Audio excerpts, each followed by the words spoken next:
자, 여러분 입다가 그렇게 초라해지게 된 거 다 여러분 이 세속적인 야망을 이루기 위해서요. 그리고 여러분 입다가 그 세속적인 야망으로 말미암아 죄를 한 가지 짓는데, 그게 여러분 그 다음 문단에 보시면 입다가 에브라임 사람 42,000명을 죽이거든.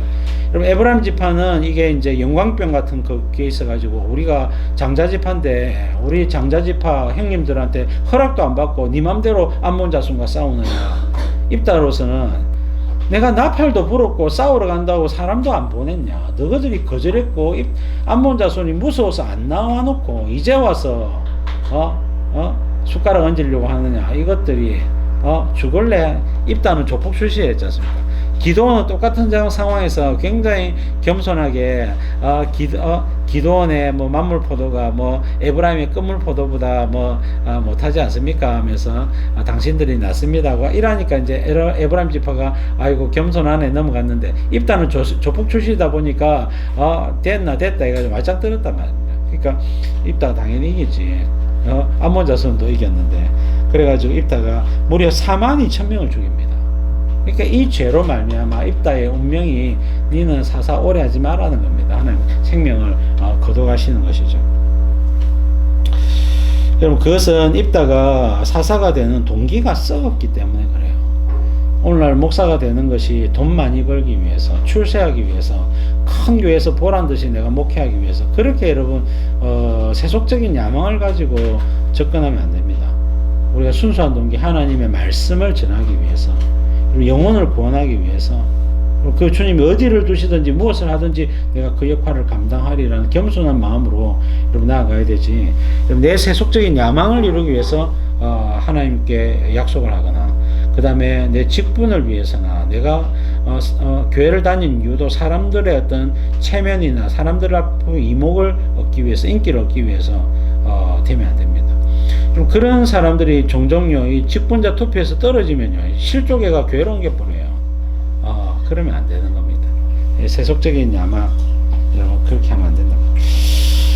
그 밑에 문단 보시면요, 여기 밑에서부터 9번째 줄에 마태복음 8장 19절에 보니까 예수님께서 길을 가실 때 한 서기관이 예수님을 찾아와서 예수님이 선생님이여 어디로 가시든지 저는 따르리이다. 예수님의 말씀도 보고 능력도 보고 보니까 예수님 제자하면 딱 좋겠거든. 그래서 서기관은 여러분 율법 학자입니다. 필사하는 사람인데, 예수님 말씀하시기를 여우도 굴이 있고 공중에 새도 거처가 있어야 돼. 인자는 머리 둘 곳이 없다. 거지단 말입니다. 예수님은 거지단 말입니다. 아무 때나 자고 아무 때나 아무 것이나 먹고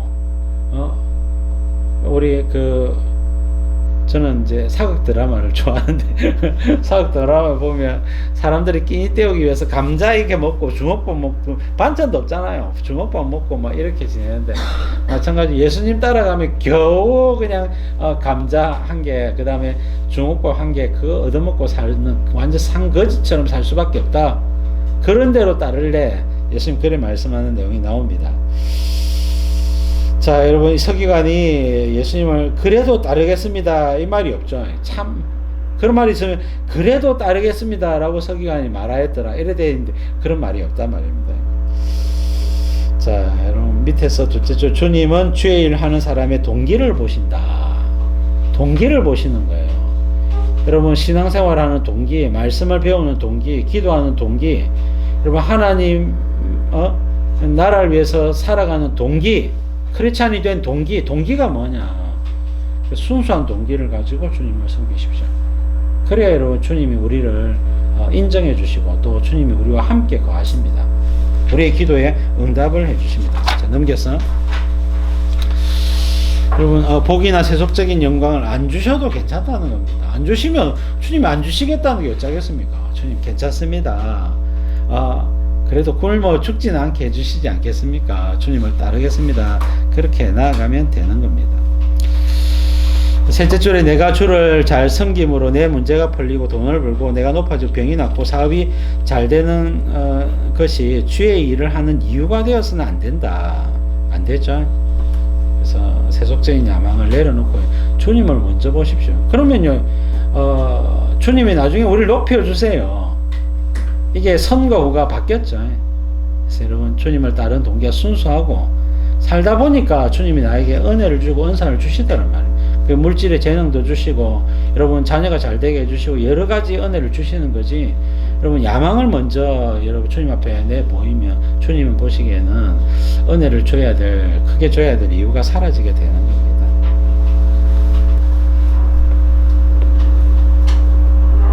어떤 불신자가 중국 장춘에 건물을 짓고 예배당을 한 교회에 바쳤어요. 이분 불신자인데 제 옆에 교회가 그 예배당 좀 빌려주세요 했는데 그냥 공짜로 쓰라고 이제 준 겁니다. 이 사업자가 신앙적 배경이 있는지 아니면 교회에 좀 이렇게 잘해주면 하나님이 신인한테 복을 좀 주지 않겠나 이런 생각으로 했던 것 같습니다. 정말로 여러분 사업이 잘 되는 거예요. 건축 사업을 했는데 사업이 잘 돼 돈을 많이 번 겁니다. 그래서 이번에는 11조를 한 거예요. 믿지도 않는데 왜냐하면 사업을 또 성공을 하고 싶어 가지고. 근데 한참 이때가 이 사람이 이제 이때가 중국 그 건축 경기가 확 살 때 그때 이 사람이 이렇게 한 겁니다. 그러니까 때를 잘 만난 거지. 그래가지고 이제 돈 11조를 하니까 더 돈이 잘 벌리는 거예요. 자, 이 사람이 이제 교회를 다니느냐 그런 기록은 없습니다. 그래서 이 사람은 그냥 성공하고 싶어서 또 하나님이 또 살아 계신다면 하나님 계신다면 나에게 복을 주지 않겠나 해서 이제 세속적인 야망으로 이렇게 했는데 어쨌든 때를 잘 만나가지고 돈을 많이 벌었는데 뭐 지금도 잘 사는지 모르겠지만 그런 이야기를 누가 하시더라고요. 자, 주님에게는 그런 세속적인 야망이 없으시죠? 자, 주님이 제 아들의 동생들의 말을 듣고 뭐라고 말씀하셨느냐? 자, 6절 말씀입니다.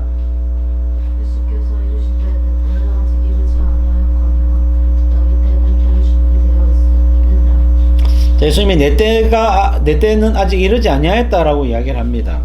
자, 예수님이 그 복음서에 보면 때에 대해서 많이 이야기하는데 이 때가 나오면 거의 10중 8구 십자가에 달려 죽으시는 때를 이야기합니다. 그래서 여러분 때는 헬라어로 카이로스인데요. 하나님이 정하신 때입니다. 하나님이 정하신 때. 그때가 언제냐? 복음서에는 주로 십자가를 질 때를 이야기하는 겁니다. 요한복음 2장에도 예수님이 물로 포도주 만들 때도 마리아에게 아직 내 때가 이르지 아니하였습니다 라고 이야기를 했었고, 요한복음 8장 20절에도 흥금함 앞에서 계셨지만은 잡는 사람이 없으니 이는 그의 때가 아직 이르지 아니하였음이라 이렇게 이야기했죠. 요한복음 8장도 초막절 배경으로 기록이 되었습니다. 그래서 그 때는요 십자가 달려 죽으실 때를 이야기합니다. 자, 내 때가 이르렀습니다 라고 하는 표현도 나오는데요. 요한복음 12장 20절 23절에 보니까 인자가 영광을 얻을 때가 왔도다 이랬죠. 자, 그때 예수님이 어떻게 알았냐면 헬라인 몇 사람이 그래서 예수님을 뵙고자 하나이다 이렇게 빌립에게 이야기했더니 빌립이 안드레와 함께 예수님 헬라 사람들 이방인들이 예수님을 뵙고자 하는데요 하니까 예수님이 그 징표를 보고 내가 죽을 때 가까이 왔구나 이렇게 생각했다. 그래서 하늘에 밀알이 떨어져 땅에 떨어지지 아니하 썩어 죽지 아니하면 하늘 그대로 있고 죽으면 많은 열매를 거두리라 라고 이야기하면서 내가 이번 6월절에 십자가에서 죽을 것이다 라고 말씀하시는 대목이 나오는 것입니다. 그래서 영광을 얻을 때 십자가에 달려 죽으실 때를 이야기하는 겁니다. 죽고 나면 부활하시는 때를 이야기하죠. 요한복음 12장 31절에도 이렇게 말씀하시면 자기가 어떠한 죽음으로 죽을 것을 아심이르라 이렇게 이야기하죠. 요한복음 17장은요 대제사장적인 기도 아닙니까? 그래서 예수님이 눈을 들어 하늘을 우러러 아버지여 때가 이르렀사오니 이제 십자가에 죽을 때가 이르렀단 말입니다. 예수님이 이 밤에 붙잡히고 그 다음날 십자가 달려 죽으시죠. 자, 여러분 예수님은 항상 마음속에 뭐가 있습니까? 아버지께서 원하시는 때에 죽겠다는 겁니다. 아버지께서 그래서 여러분 초막절에도 바로 가실 수 있음에도 불구하고 유대인들이 자꾸만 죽이려고 하기 때문에 이번 초막절에 죽어서는 안 되기 때문에 예수님이 초막절 끝에 갑니다. 초막절 마지막 날에 가니까 마지막 날은 초막절이 다 끝났기 때문에 이날 죽지 않는 거예요. 또 사람들이 뿔뿔이 흩어지면 흩어지고 뭐 이렇게 제사장들도 흩어지면 흩어지고 이렇게 되니까 그래 되는 겁니다. 그래서 예수님께서 예수님은 십자가에 죽으실 때 왜? 이것이 아버지의 꿈이었고 아버지의 그 소망이었기 때문에 그렇습니다. 그러나 너희 때는 항상 늘 준비되어 있느니라. 예루살렘에 너희들은 언제든지 가고 싶으면 가도 되지 않느냐. 근데 나는 함부로 가서는 안 된다. 아버지의 원하시는 때에 죽어야 되기 때문에 초반부터 가가지고 유대인들의 미움을 크게 사가지고 갑자기 유대인들이 폭동을 일으켜가지고 나를 6월절이 아닌 초막절에 죽이면 안 되기 때문에 예수님이 이 시간에 때에 조절을 하고 있는 것입니다. 그래서 완급 조절을 하고 있는 것이죠. 자, 7절 말씀 보겠습니다. 세상이 너희를 미워하지 아니하되 나를 미워하나니 이는 내가 세상의 일들을 악하다고 증언함이라. 자, 너희는 초막절에 올라가도 세상이 너희를 미워하지 않을 것이다. 왜? 너희들은 세상에 속해 있기 때문에 세상과 같이 웃고 같이 울고 하기 때문에 너희들은 언제든지 예루살렘에 올라가도 된다. 그러나 나는 그렇지 않다.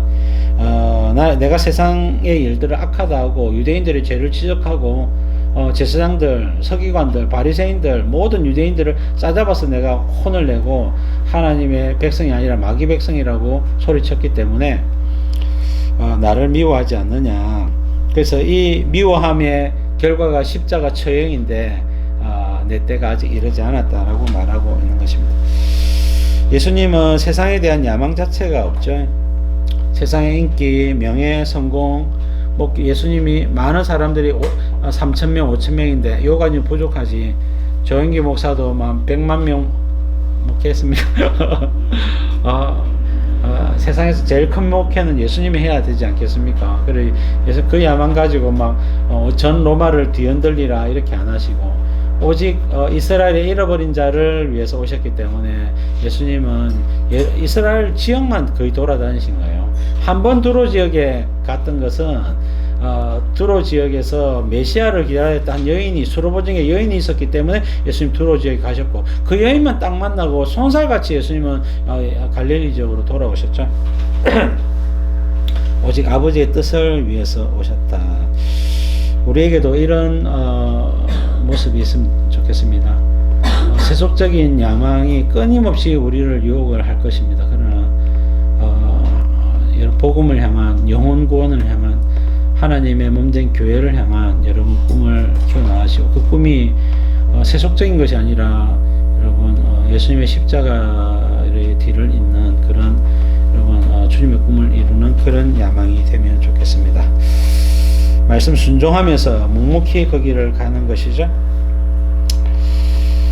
넘겨서 넷째 절 보시겠습니다. 예수님은 아시는 것입니다. 이렇게 살기 위해서 살기 때문에 복을 받지 못하고 이렇게 살았기 때문에 하나님의 진노 아래 있고 이렇게 살았기 때문에 마귀가 자기 마음대로 너를 움직이는 것을 알고 계시는 것이다. 세상의 어떤 야망 이런 것들 욕심 그러니까 야망이 있으면 타협하게 돼요. 타협하게 되거든요. 타협하지 마시고 순전한 마음으로 주님을 오직하게 따라가는 우리의 모습이 되기를 바란다. 그 다음 문단에 세상적인 야망을 버리라. 세상의 야망 때문에 하나님의 말씀을 버리지 말라. 이 말씀을 버리는 게 이제 타입이죠. 그러다가 여러분 그냥 성경을 안 읽고 그러다가 기도 생활 아예 담쌓고요. 그러다가 여러분 교회도 떠나요. 교회도 쉽게 버립니다. 코로나 시절이 참 교회 버리기 좋았죠. 대한민국의 가나안 성도 뭡니까? 교회 안 나가죠. 안 나가. 가나안 성도가 200만 명이라 그래요. 1000만 명 중에 200만 명이 교회라고 합니다. 참 너무 안타깝죠. 그 중에 여러분 제가 여러분 장담하고 99% 배교합니다. 99% 배교해요. 위기가 오면 배교할 수밖에 없습니다. 왜? 타협할 수밖에 없어요. 그렇게 연약한 존재입니다. 같이 이런 공동체가 서로 여러분 계속해서 말씀으로 내 자신의 세속적인 것들을 이렇게 불태우고 성령의 감동하심을 입고 그 속에서 믿음을 키워나가고 그래 이런 위기 속에서 배교의 시대에 여러 가지 어려움 속에서 내가 내 믿음을 지켜나갈 수 있지. 혼자서 여러분 이런저런 불평 속에서 교회 비판, 목사 비판 목사도 교회도 문제 많아요. 비판받을 만합니다. 그러나 그것 때문에 교회를 버리면 안 됩니다. 교회를 버리면 안 돼. 교회가 많이 부족하지만 역사적으로 이 교회를 통해서 땅끝 복음화가 이루어져 왔다는 걸 우리 알아야 됩니다. 예수님 쓰셨다고요. 그래서 교회가 온전해서가 아니라 이 교회는 주님이 세우신 공동체입니다. 이 교회를 통해서 땅끝 복음화를 이루시기로 주님이 말씀하셨고 그것을 해오셨기 때문에 교회는 소중한 것입니다. 완전해서 소중한 것이 아니라 여러분 주님의 사명이 있기 때문에 소중하단 말이에요. 그래서 우리 속에 야망을 버리고 나가야 되겠습니다. 그 다음 문단에 요한복음 2장에 보면 성전 청결 사건이 나오는데요. 예수님이 우양을 쫓으시고 장사하는 사람들, 돈 바꾸는 사람들 쫓아내시면서 내 집은 만민이 기도하는 집이라는 말씀도 모르냐, 너희들은 이곳을 강도의 구렬로 만드는도다 이랬죠. 여러분 우양을 파는 사람들, 장사하는 사람, 돈 바꾸는 사람들, 이 사람들 야망이 있죠. 재상들도 야망이 있고 모든 대부분의 사람들이 야망이 있는 거예요. 그러니까 여러분 하나님의 말씀이 있지 않고 말씀이 있어야 되는 자리에 야망이 있으니까, 세속적인 야망이 자꾸만 들어차 있으니까 주님이 상을 뒤집어 엎고 채찍을 휘두르고 계셨던 것입니다. 여러분 그러면서 요한복음 5장 42절에 다만 하나님을 사랑하는 것이 너희 속에 없음을 알았노라. 여러분 이 사람들 다 여러분 제사 드리고 있었어요. 율법 읽고 있었어요. 회당 예배 다 드리고 있었습니다. 그러나 여러분 하나님을 사랑하는 것이 없더란 말입니다. 여러분 우리 착각하지 말아야 됩니다. 우리가 예배 드린다고 주님 사랑하고 기도한다고 주님 사랑하고 성경 읽는다고 주님 사랑하는 게 아닙니다. 주님 사랑하는 사람들은요, 여러분 주님의 말씀을 마음에 두는 자들이다. 주님의 말씀을 마음에 두고 내가 어떻게 하면 이 말씀대로 살까, 그걸 고민하고 생각하고 그부터 기도하고 그거 가지고 이 말씀은 내가 도무지 순종이 안 되는데 어떻게 해야 되냐, 그걸 여러분 자신의 과제의 숙제로 삼고 살아가는 그런 사람들이 되어야 되는 겁니다. 하나님을 사랑하면 복음의 문제, 여러분 예를 들어 전도의 문제 생각해보면 전도 어떻게 하면 전도할까? 전도는요 예수님이 제일 많이 강조한 부분이기도 하죠. 말씀 기도 전도 아닙니까?